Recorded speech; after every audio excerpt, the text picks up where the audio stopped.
What if there was one underlying idea, one concept, one word that would help you understand everything that happens in Japan?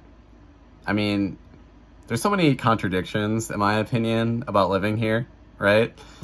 I've been here for 10 years, and in my mind, I feel like I have some kind of subconscious grasp on what's going on at all times. I feel like I've become Japanese or whatever, but when you stop to think about things logically, a lot of the core kind of principles and arguments around, Japanese exceptionalism start to kind of fall apart at the seams.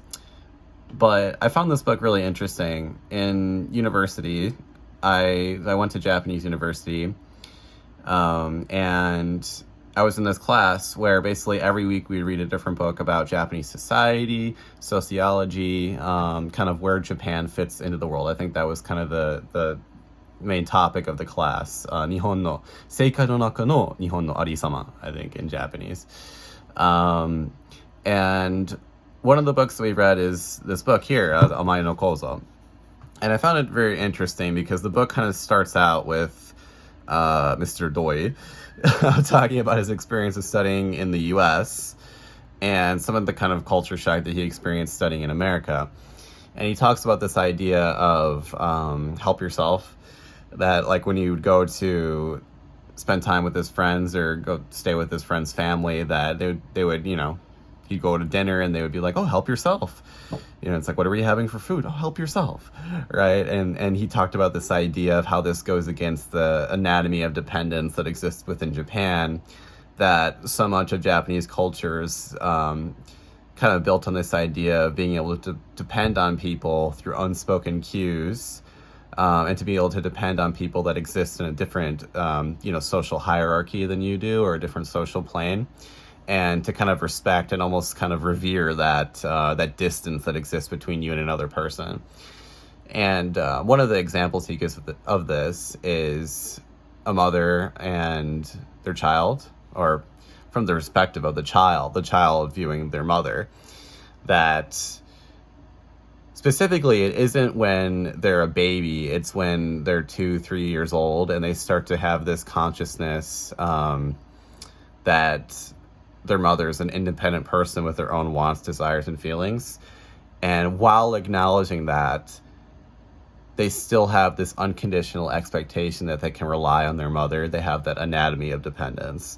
And he argued that this is the core concept of understanding Japanese culture, which, I find interesting. I don't know if I completely agree with him, to be honest. And actually, for my thesis, I wrote a thesis kind of in response to this. He covers another concept that I talked briefly in another video of, I guess it would be translated to restraint, enyo, which is, if I was to try to explain it, it's the feeling of making it known to the people around you that you're hiding your true wants and feelings for the greater good of the group.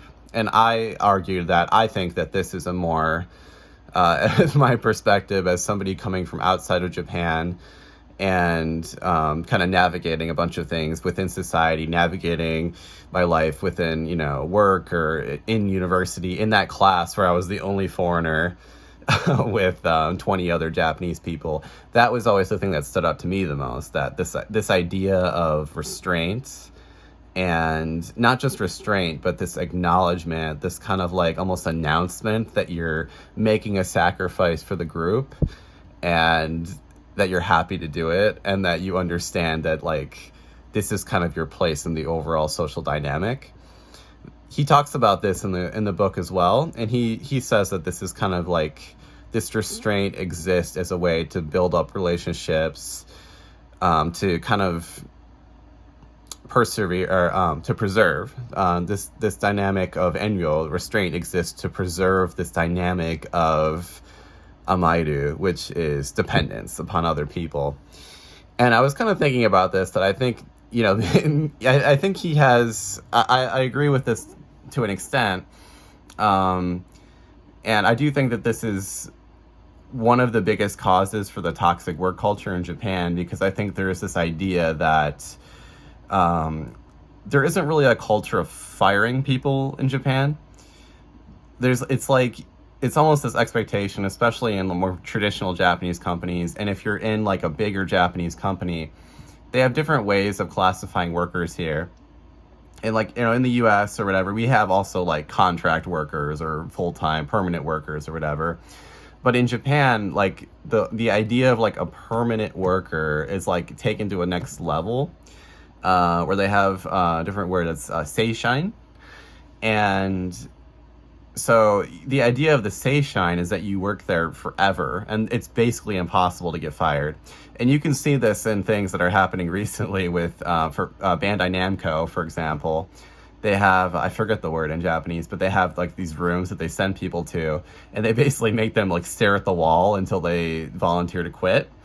And this happens a lot in Japanese companies because there's this idea that despite the toxic expectations, the long work hours, and like bosses berating their employees and everything, you're probably not going to get fired. And so this is just a part of your training. And so this is kind of a part of like building you up as a work. It's almost like an army, like a military mentality, I think. And so there's this kind of expectation that you accept anything that's being done to you as a part of this dynamic of not only you exercising your restraint and your ability to, also another very important, gaman suru. I believe he mentions this in the book as well. It's been a little while. Gaman is to persevere. Like, that's kind of a similar concept to enyo, is like persevering through something, and kind of like, I think it's more acceptable to like, to show other people in Japan that you're like dealing with some problem and you're not going to do anything to try to fix it. Like, it's like the idea of like dealing with something is like, that is like the ideal Japanese person. Like, if it's like raining outside and someone's like, you have to like, I don't know. It's just, it's like that classic, like I used to have when, back in my day, we had to walk uphill and both ways and walk through the rain or whatever. And just this idea of like putting yourself through the most miserable shit and then persevering through it. It's just seen as very admirable in Japanese society. And so that's how that dynamic plays out in a lot of workplaces, where it's like you have to persevere, like getting through boot camp. But because there's this expectation that there's this, this expectation that you'll be able to depend on this company forever, to depend on your boss forever, I think people are more willing to put up with it because they have that anatomy of dependence, that they can depend on them. They have that stability from that, whatever, draconian mass of bureaucracy. And, I think there's some good things about that for sure. I mean, there's definitely good things about that. But I think more and more people in Japan are realizing that it's just not worth it. And I think like as the years go on, the yen is getting weaker. Purchasing power from Japan is getting worse.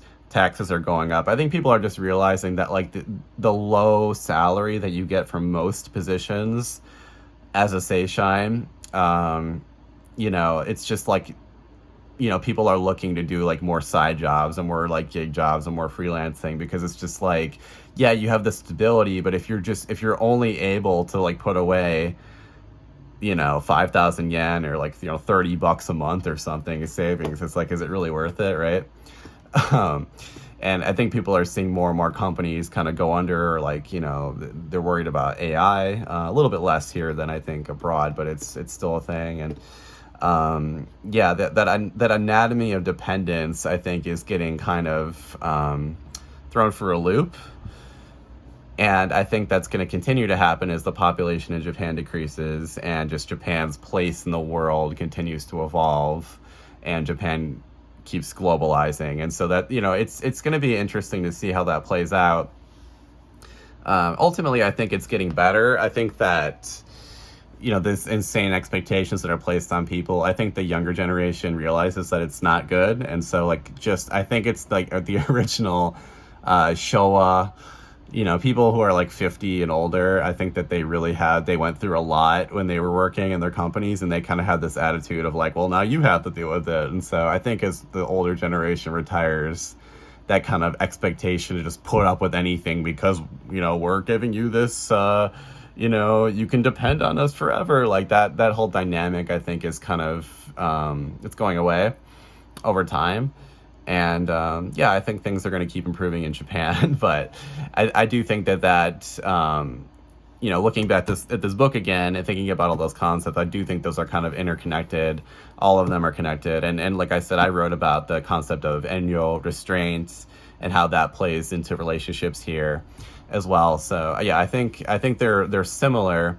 But I think especially in the younger generations, I'm seeing less of this kind of focus on dependence and Amaeru in Japanese, and more of a focus on restraint, but on like trying to shift towards having a little bit more agency. And I think that's ultimately a good thing, because I think as the world moves forward and having more, you know, AI and new technology, and just like the shape of the economy is going to be shifting and shifting, I think people need to be more flexible.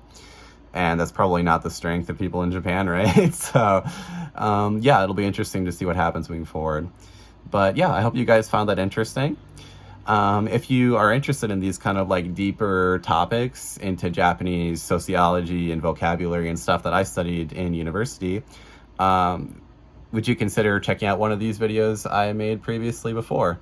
I don't know why I said it like that. And yeah, thanks for watching to the end of the video, guys, and I hope you have a great day or night. See ya.